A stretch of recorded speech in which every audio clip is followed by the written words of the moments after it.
Hello students, good afternoon. मैं हूं सौरभ राठौर और आपके लिए लेके आया हूं आज 12th क्लास की फिजिक्स। जी हाँ बच्चों, 12th क्लास की फिजिक्स में जो आपकी लास्ट लेक्चर लगी थी, जो लास्ट लेक्चर की जो मैंने वीडियो अपलोड किया था, वो I think magnetic field intensity due to equatorial plane current carrying loop behave as magnet. तो बच्चों, ये हमने टॉपिक किया था मैग्नेटिक फील्ड का। चलिए इसी टॉपिक को हम आगे प्रोसीड करते हैं। अब हम निकालते हैं नेक्स्ट टॉपिक में torque. Torque on A bar magnet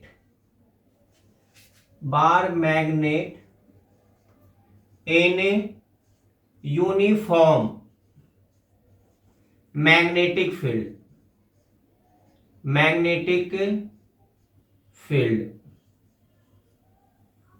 torque on A bar magnet in uniform magnetic field. तो अब हम देखते हैं टॉर्क निकाल के।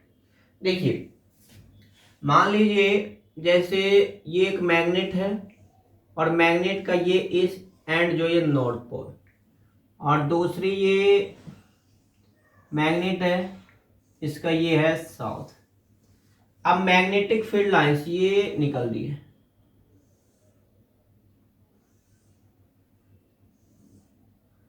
ये मैग्नेटिक फील्ड है, मैग्नेटिक फील्ड बी। क्लियर। अब देखिए, एक बार मैग्नेट हम ले लेते हैं। ये एक बार मैग्नेट है, ये नॉर्थ और ये साउथ, ठीक है। और ये इनका मिड है पॉइंट डायपोल का ओ। क्लियर। आप देखिए, जब ये क्लॉकवाइज मूव करेगी तो इधर जो फोर्स लगेगी, ये force equal to F1 equal to mb, और ये F2 equal to mb। Clear. और यहां से यहां तक जो मैग्नेट की डायपोल लेंथ है वो है 2l। ठीक है। अब देखिए, हम क्या करते हैं, n से परपेंडिकुलर लाइन ड्रॉ करते हैं। ये एन ए किस पे, मैग्नेटिक फील्ड पे, NAS, ये 90 डिग्री। क्लियर। अब इसी की वजह से बच्चों हमें क्या निकालना है, टॉर्क निकालना है। देखिए, हम यूं कह सकते हैं, कंसीडर ए बार मैग्नेट, ये बार मैग्नेट है,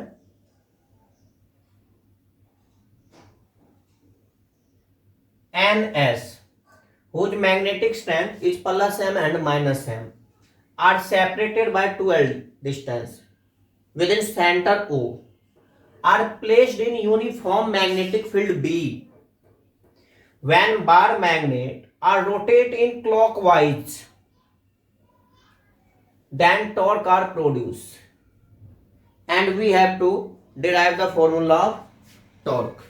हम क्या करते हैं, टॉर्क का फॉर्मूला डिराइव करते हैं। मान लीजिए ये जो एंगल है यहां पे ये थीटा। क्लियर। तो it means force on north pole, जो नॉर्थ पोल पे जो फोर्स होगा बच्चों, वो F1 इक्वल टू है mb। क्लियर। आगे force on south pole F2 equal to mb, ये सेकेंड इक्वेशन। अब देखिए, जो फोर्स F1 लग रहा है ये मैग्नेटिक फील्ड के डायरेक्शंस में, तो ब्रैकेट में लिख देता हूं directions of magnetic field, directions of B, और ये opposite directions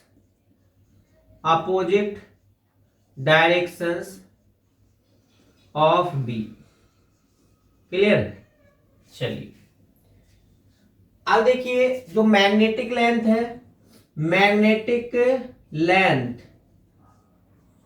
equal to 2l। ठीक है। अब जब डायपोल रोटेट कर रही है, डायपोल देखिए, डायपोल है, ये रोटेट कर रही है क्लॉकवाइज थीटा एंगल के साथ, जैसे ही ये रोटेट करेगी क्या हो जाएगा, टॉर्क प्रोड्यूस हो जाएगा। Torque equal to force into perpendicular distance. यूं लिखते हैं, when bar magnet rotate in a clockwise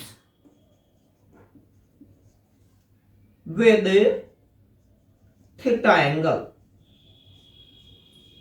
then torque produce। Torque क्या हो जाएगा बच्चों, प्रोड्यूस हो जाएगा। क्लियर, कोई दिक्कत तो नहीं। देखिए हमने कुछ किया ही नहीं, बिल्कुल ही सिंपल अभी तक है कि बार मैग्नेट को यूनिफॉर्म मैग्नेटिक फील्ड बी में प्लेस्ड किया, और ये मैग्नेटिक फील्ड यहां पे हमने दो मैग्नेट लिया था, नॉर्थ और साउथ, ये फील्ड लाइंस निकल रही नॉर्थ टू साउथ। फिर ये डायपोल जब रोटेट कर रही है तो टॉर्क प्रोड्यूस हो रही है। तो टॉर्क इक्वल टू क्या, फॉर्मूला क्या होता है बच्चों, फोर्स इनटू में परपेंडिकुलर डिस्टेंस। क्लियर, अब परपेंडिकुलर डिस्टेंस हमें निकालना है, तो देखते हैं परपेंडिकुलर डिस्टेंस। अब क्या है, draw N A perpendicular to B. Clear, अब हम इस ट्राइंगल में चलते हैं, in triangle N A S. N A perpendicular है तो यहां पे आप लिख सकते हैं फोर्स इनटू में परपेंडिकुलर डिस्टेंस एन ए। ठीक, तो एन ए एस में sine theta equal to, theta के सामने ये परपेंडिकुलर, एन ए अपॉन में हाइपोटेन्यूस एन एस। ठीक है, अब क्रॉस मल्टीप्लाई करते हैं तो N A equal to N S sine theta, और एन एस क्या है, 2L साइन थीटा, ये निकल गया एन ए। तो N A equal to 2L sine theta. अब ये वैल्यू यहां पर पुट अप कीजिए, तो टॉर्क इक्वल टू फोर्स क्या है, M B into perpendicular distance है 2L sine theta. M into 2L क्या होता है, डायपोल मोमेंट, कैपिटल एम। तो it means M B sine theta, ये टॉर्क इक्वल टू हो गया बच्चों एम बी साइन थीटा। ठीक है, अब जो है इसे आप ऐसे भी लिख सकते हैं, torque equal to M cross B. तो जो टॉर्क है एक वेक्टर क्वांटिटी है, ये मैग्नेटिक डायपोल मोमेंट और मैग्नेटिक फील्ड का क्रॉस प्रोडक्ट होता है, तो एम क्रॉस बी ये हो जाएगा। इसी में देखिए स्पेशल केस में क्या कर सकते हैं, यदि मान लीजिए थीटा इक्वल टू हो जाए 90 डिग्री, ठीक है, और B इक्वल टू हो जाए 1 टेस्ला, तो टॉर्क इक्वल टू हो जाएगा m इंटू में 1 इंटू में 1, so tau equal to m। हम यूं कह सकते हैं, if unit tesla of magnetic field are applied which is perpendicular to the bar magnet, then torque is equal to magnetic dipole moment। Clear, और special case में आप theta change करके sign 0 और साइन 180 0 कर सकते हैं, तो यहाँ पे टॉर्क मिनिमम हो जाएगी और ये मैक्सिमम। तो फाइनली जैसे मैग्नेटिक डायपोल मोमेंट m है, इसकी यूनिट जो होती है बच्चों, आई थिंक जूल पर टेस्ला, या नहीं तो एम्पियर मीटर की स्क्वायर। मैंने बताया था आपको कि जो मैग्नेटिक स्ट्रेंथ होती है, m का फॉर्मूला क्या होता है, m इंटू में 2L, इनकी यूनिट होती है एम्पियर मीटर और लेंथ की इंटू में मीटर, तो एम्पियर मीटर की स्क्वायर। तो फाइनली बच्चों ये हमने निकाला है टॉर्क, कोई दिक्कत तो नहीं। देखिए ये जो टॉपिक है इलेक्ट्रोस्टैटिक की कॉपी चल रही है, इसीलिए अब हम नेक्स्ट टॉपिक करेंगे भी कि electrostatic is analogue of magnetism, special forms है, उसमें भी हमने टॉर्क निकाला था, तो उसमें टॉर्क इक्वल टू आया था P cross E, P dipole moment, electric dipole moment और E इलेक्ट्रिक फील्ड। इसमें P की जगह M आ गया मैग्नेटिक डायपोल मोमेंट और E की जगह B मैग्नेटिक फील्ड। तो बच्चों फाइनली इस तरह से आप टॉर्क निकाल सकते हैं। टॉर्क में ये केस हो गया कि मिनिमम मैक्सिमम, और ये इस तरह से टॉर्क। क्लियर है, कोई दिक्कत तो नहीं? ओके। तो बच्चों अब जो है हम नेक्स्ट टॉपिक करें potential energy, potential energy of magnetic dipole in magnetic field. तो जो अभी अभी आपने देखा जो बार मैग्नेट लिया था, इट मीन जो डायपोल लिया था, इस डायपोल की वजह से हमने टॉर्क निकाला था। अब यही जो डायपोल है, ये जो बार मैग्नेट है, कह रहा इनके द्वारा जो एनर्जी स्टोर हो रही है उस एनर्जी को हम फाइंड आउट करेंगे, उसका फॉर्मूला डिराइव करेंगे। तो हम यूं कह सकते हैं the net energy storage by magnetic dipole due to their positions is called potential energy. जो डायपोल एनर्जी स्टोर कर रखा है उसी को हम पोटेंशियल एनर्जी कहते हैं। तो बच्चों पोटेंशियल एनर्जी जो है ये इंटरनल स्टोरेज एनर्जी है। इसी स्टोरेज एनर्जी को हम निकालते हैं, निकाल के देखते हैं कि इनका फॉर्मूला क्या डिराइव होता है। तो देखिए एट फर्स्ट अभी अभी आपने क्या देखा था, इनको ग्राफिकल रिप्रेजेंटेशन, ये मान लीजिए एक्स एक्सिस है और ये वाई एक्सिस, ये origin, x axis magnetic dipole movement और वाई एक्सिस मैग्नेटिक फील्ड, और ये टॉर्क। तो इनके साथ के एंगल ये थीटा, फिर स्मॉल चेंजिंग आएगी, ये मान लीजिए डी थीटा, और इस डी थीटा की वजह से हम निकालते हैं पोटेंशियल एनर्जी। क्लियर है? तो देखिए एट फर्स्ट हम जानते हैं we know that torque equal to M B sine theta. अभी अभी हमने प्रूव किया था torque equal to M B sine theta. अब जब डायपोल रोटेट कर दिया तो स्मॉल डिस्प्लेसमेंट डी थीटा पे हम स्टडी करते हैं। मान लीजिए यहां से यहां तक की एंगल जो थीटा है ये थीटा 1 है, और यहां से यहां तक टोटल है थीटा 2। तो theta 2 minus theta 1 equal to D theta, ये स्मॉल डिस्प्लेसमेंट, और इनके द्वारा वर्क डन होगी, और वर्क डन के लिए एनर्जी चाहिए, और उसी एनर्जी को हम पोटेंशियल एनर्जी कहते हैं। तो ये निकालना है हमें पोटेंशियल एनर्जी। क्यों? ठीक है ना? चलिए तो अब when dipole rotate with d theta angle,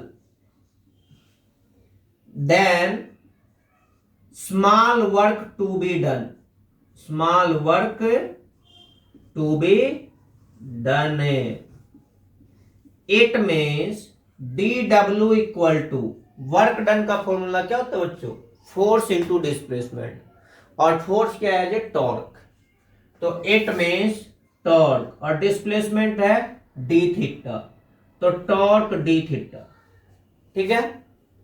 अब टॉर्क का फॉर्मूला ये इक्वेशंस 1, तो फ्रॉम इक्वेशंस 1 फर्स्ट से D W equal to M B sine theta D theta.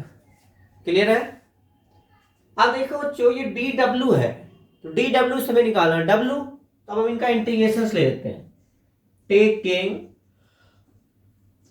Integration both side, दोनों साइड इंटीग्रेशन लेते हैं फ्रॉम थीटा 1 टू थीटा 2। तो D W equal to M B sine theta D theta, theta 1 से theta 2। D W का integration W, और जो constant terms है इसकी इंटीग्रेशन होगी नहीं, इसे इंटीग्रेशन से बाहर कीजिए, तो ये है एम बी, और अंदर रह गया sign theta D theta, theta 1 theta 2। अब देखिए जो साइन थीटा डी थीटा है इनका इंटीग्रेशन क्या होगा, माइनस कॉस थीटा, पता है ना। ओके, तो W equal to M B minus cos theta, theta 2 और थीटा 1, ठीक है। तो अब देखिए ये माइनस को हम बाहर निकाल देते हैं, W equal to minus M B, और ये रहेगा cos theta upper limit theta 2 minus lower limit theta 1, तो ये cos theta 2 minus cos theta 1, if theta 1 equal to 90 degree और थीटा 2 इक्वल टू थीटा, तो then W equal to minus M B cos theta minus cos 90, cos 90 zero, तो W equal to minus M B cos theta, it means m dot B. अब देखिए work done scalar quantity है इसलिए dot product, it mean scalar product को भी करते हैं। देखो जो वर्क डन हमने निकाल दिया, जबकि हमें निकालना पोटेंशियल एनर्जी, और जो वर्क डन होता है ना जो ये पोटेंशियल एनर्जी के बराबर होते हैं m डॉट बी। अब आप सोच रहे कैसे, या तो आपको पता है, यदि पता है तो बताइए। चलिए मैं बताता हूं U इक्वल टू W कैसे। देखिए 11th में था work energy theorem, W equal to K2 minus K1, the change in kinetic energy equal to work done, और चेंजिंग के लिए हम लिखते हैं डेल्टा K। फिर बात आती है energy conservation law, kinetic energy equal to potential energy, तो delta U, kinetic equal to potential equal to work done, है ना इक्वल। तो बच्चों वर्क डन हमेशा पोटेंशियल एनर्जी के इक्वल होता है, मैथमेटिकली ऐसे कह सकते हैं। चलिए अब इसी में हम क्या करते हैं, स्पेशल केस की स्टडी करते हैं। Special case first, theta equal to 0, तो U equal to minus M B cos 0, और कॉस 0 क्या होता है 1, तो ये minus M B. Second case में थीटा इक्वल टू 90, तो U equal to minus M B cos 90, cos 90 0, तो U equal to 0। Third case में थीटा इक्वल टू 180 डिग्री, तो U equal to minus M B cos 180, cos 180 minus 1 minus minus plus 1, तो U equal to M B. तो देखिए ये M B जो होगी 180 में मैक्सिमम और इसमें मिनिमम। तो बच्चों ये है पोटेंशियल एनर्जी, पोटेंशियल एनर्जी का फॉर्मूला डिराइव किया गया, और ये जो है डॉट प्रोडक्ट को भी करता है। जो टॉर्क है वो क्या था, वेक्टर क्वांटिटी और वेक्टर प्रोडक्ट को भी करता था, और ये स्केलर क्वांटिटी स्केलर प्रोडक्ट को भी करता है। तो इस तरह से ये पोटेंशियल एनर्जी का फॉर्मूला है। तो बच्चों आपने देखा कि जो मैग्नेट यूनिट है इसमें कई एक टॉपिक इलेक्ट्रोस्टैटिक से मैचिंग है ना। यदि आप इलेक्ट्रोस्टैटिक में टॉपिक क्लियर करते हैं तो मैग्नेट में अपने आप क्लियर है, सेम टॉपिक्स है, because electrostatic analogue of magnetism. जो मैग्नेटिज्म है स्पेशल जो है एनालॉग इलेक्ट्रोस्टैटिक, मतलब स्पेशल फॉर्म्स है, सेम टॉपिक है, बस फर्क क्या है, वहां पे तो हमने चार्ज लिया था, यहां पे मैग्नेट पोल लेते हैं। तो देखिए ये क्यों एनालॉग है, दोनों को कंपेयर करके देखते हैं। तो देखिए एट फर्स्ट इलेक्ट्रोस्टैटिक में हम जो क्या करते थे, दो चार्ज लेते थे, एक लेते थे Q1 और एक लेते थे Q2, और r डिस्टेंस से सेपरेट करते थे, तो डायपोल। तो इसमें जो कूलाम फोर्स था F equal to Q1 Q2 upon में 4 pi epsilon naught r square, यहां पे प्लस Q1 माइनस Q2 मान लेते हैं। मैग्नेट में दो पोल लेना है, एक नॉर्थ पोल है एक साउथ पोल है, plus M minus M, separate करते हैं आर डिस्टेंस से। तो इसमें भी Coulomb force F equal to mu naught 1/2 m1 m2 upon में 4 pi R square. Same things है ना। प्रोडक्ट ऑफ चार्ज का डायरेक्टली प्रोपोर्शनल और स्क्वायर ऑफ डिस्टेंस का inversely proportional. Product of magnetic strength का directly proportional, square of distance का inversely proportional. बस difference क्या है, इसमें जो electrostatic force constant K equal to है 1 अपॉन में 4 पाई एप्सिलॉन नॉट, इनकी value 9 into 10⁹ newton metre square पर कूलम स्क्वायर। बट इसमें जो कांस्टेंट है ये K equal to mu naught upon में 4 पाई, इट मीन्स इनकी वैल्यू 10⁻⁷ वेबर पर एम्पियर मीटर इनवर्स। ठीक है, चलिए इसी तरह से अब जो है इसमें जो है चार्ज है plus Q minus Q, charge है प्लस क्यू माइनस क्यू, इसमें मैग्नेटिक स्ट्रेंथ है प्लस माइनस एम, इसमें electric dipole movement P equal to Q into में 2A, पता होगा ना डायपोल मूवमेंट P, और इसमें magnetic dipole movement M equal to M into 2L। Same things है ना, 2A 2L M और Q। वैसे एक डायपोल मूवमेंट का फॉर्मूला करंट की वजह से ये भी था NIA। ठीक, चलिए फिर इनके बाद देखिए इसमें इलेक्ट्रिक फील्ड जो एक्सियल लाइन की वजह से था ये था 2p अपॉन में 4 पाई एप्सिलॉन नॉट r की क्यूब। ठीक है, इसमें जो मैग्नेटिक फील्ड है एक्सियल की वजह से म्यू नॉट 2m अपॉन में 4 पाई d की क्यूब, है ना। इसमें जो इक्वेटोरियल है equatorial equal to P upon में 4 पाई एप्सिलॉन नॉट r की क्यूब, और इसमें B equatorial equal to mu naught m upon में 4 पाई d की क्यूब। बिल्कुल सिमिलरिटी है। इसमें E एक्सियल अपॉन में E इक्वेटोरियल इक्वल टू था 2, तो इसमें भी तो यही है, B एक्सियल अपॉन में B इक्वेटोरियल इक्वल टू 2, दोनों में सेम सेम है। देखिए इसमें टॉर्क का फॉर्मूला आया हुआ था P क्रॉस E, तो इसमें टॉर्क का फॉर्मूला था M क्रॉस B, सेम है।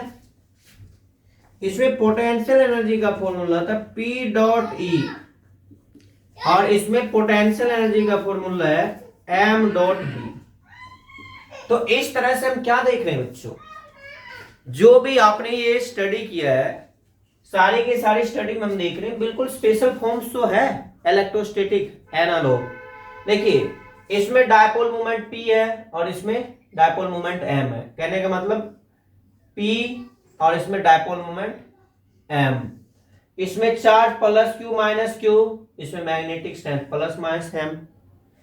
Coulomb force, electrostatic force constant, magnetic force constant, axial, equatorial, बिल्कुल ही सेम थिंग्स। तो बच्चों हम यूं कह सकते हैं electrostatic analogue of magnetism, magnetism का स्पेशल फॉर्म है इलेक्ट्रोस्टैटिक्स। बस इतना ही फर्क है, उसमें चार्ज की हम बात करते हैं तो इसमें मैग्नेट मतलब पोल की बात करेंगे।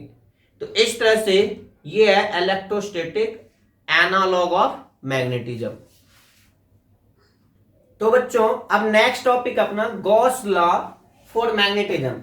देखिए गॉस लॉ सुनते ही सरप्राइज हो रहे हैं, नहीं बिल्कुल नहीं। जब कूलम्स लॉ मैग्नेट में आ सकता है तो क्या गॉस लॉ नहीं आ सकता?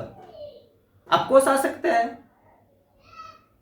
अब देखिए आपने इलेक्ट्रोस्टैटिक में जो गॉस थ्योरम था क्या पढ़ा आपने, उसमें यही था ना, electric flux phi equal to E dot D S equal to Q upon में एप्सिलॉन नोट, है ना, ये गॉस थ्योरम था। इसमें भी यही बात है, बस डिफरेंस ये होगा बच्चों कि इसमें तो क्यू अपॉन एप्सिलॉन नोट था और इसमें हम करेंगे जीरो, तो हम यूं कह सकते हैं according to this law, it means Gauss law for magnetism, the net flux through any close loop is always equal to zero, is always equal to zero. The net magnetic flux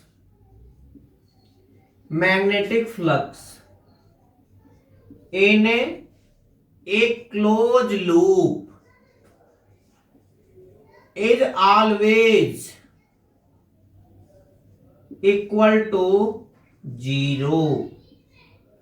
It means ये है sigma B dot D S, magnetic flux है, whole rings या loop, equal to हो जाएगा बच्चों zero, या इनको ऐसे भी लिख सकते हैं इंटीग्रेशंस लेके B dot D S magnetic flux equal to zero. अब आप यूं सोच रहे होंगे जीरो कैसे हो गया, उसमें तो क्यू अपॉन एप्सिलॉन नोट और इसमें जीरो, हाउ इट पॉसिबल, ये कैसे संभव है कि उसमें क्यू अपॉन एप्सिलॉन नोट इसमें जीरो। तो देखिए इसके पीछे रीजंस है। इसमें देखिए बच्चों जो चार्ज लेते थे एक तो प्लस क्यू और एक माइनस क्यू, और दोनों चार्ज को हम सेपरेट कर सकते थे, इट मींस चार्ज जो है सेपरेटली एग्जिस्ट करता था। बट मैग्नेट में क्या होता है बच्चों, जैसे ये मैग्नेट है, ये नॉर्थ पोल और ये साउथ पोल, ये प्लस एम ये माइनस एम, अब इन दोनों पोल को हम सेपरेट नहीं कर सकते हैं, या कर सकते हैं नहीं ना, यदि आप इनको ब्रेक करते फिर से नया पोल बनेगा। एक ही लाइन में magnet does not exist in monopole, अकेला तो एग्जिस्ट ही नहीं करता है। तो क्या मतलब, तो देखिए अब इसमें कांस्टेंट का भी फर्क आ जाएगा बच्चों। इसमें कांस्टेंट जो था k इक्वल टू 1 अपॉन में 4 पाई एप्सिलॉन नोट, और इसमें k equal to mu naught upon में 4 पाई। देखिए 1 अपॉन 4 पाई दोनों में, बस फर्क क्या, जो 1 अपॉन एप्सिलॉन नोट है इनकी जगह ये आ गया इसमें म्यू नोट, है ना। तो चलिए इसी से कंपेयर करके हम देखते हैं ये जीरो कैसे हो रहा है। ये है B dot D S equal to, वहां पे था क्यू अपॉन एप्सिलॉन नोट, तो क्यू की जगह हम क्या लेते हैं एम, और epsilon naught 1 upon epsilon naught की जगह म्यू नोट, तो अब ये है म्यू नोट और एम, तो अब दोनों लेना पड़ेगा, अलग तो ले नहीं सकते, plus M and minus M, it means plus M minus M, mu naught M minus mu naught M. अब देखिए हो गया जीरो, तो लग गया पता क्यों फ्लक्स जीरो होता है मैग्नेट में। एक ही लाइन में आपको बताना है, magnet does not exist in monopole, it means always exist in dipole, so net flux in a close loop is equal to zero. इसी को हम कहते हैं बच्चों गॉस थ्योरम फॉर मैग्नेटिज्म। आपको ध्यान रखना है कि पेपर में, बोर्ड के पेपर में जब ये क्वेश्चंस पूछे जाते हैं तो most of the students Gauss theorem देखते ही, गॉस लॉ देखते ही शुरू हो जाते हैं, ये नहीं देखते कि क्या ये इलेक्ट्रोस्टैटिक्स के लिए या मैग्नेटिज्म के लिए। आपको क्वेश्चंस को अच्छी तरह से रीड आउट करना है और फिर उनका आंसर देना है। यही ओवर कॉन्फिडेंस, ओवर एक्साइटेशन की वजह से आपका स्कोर सही नहीं हो पाता है। तो मैं आपसे ये बताना चाहता हूं कि पेपर को अच्छी तरह से पॉइंट आउट कीजिए, अच्छी तरह से रीड कीजिए, फिर अटेम्प्ट कीजिए। तो गॉस लॉ पूछा जाए तो देखना है कि किसके लिए है, मैग्नेटिज्म के लिए या इलेक्ट्रोस्टैटिक्स के लिए। तो बच्चों ये गॉस लॉ फॉर मैग्नेटिज्म में नेट फ्लक्स 0 हो गया। तो बच्चों आज की क्लास हम यहीं समाप्त करते हैं। आई होप आप सभी बच्चों को आज के जितने भी टॉपिक्स हैं सारे टॉपिक्स अच्छी तरह से क्लियर हो गए होंगे। फिर भी कोई डाउट्स है तो कमेंट कीजिए, फिर हम आपके डाउट को सॉर्ट आउट करते हैं। मिलते हैं नेक्स्ट वीडियो में। Thank you very much.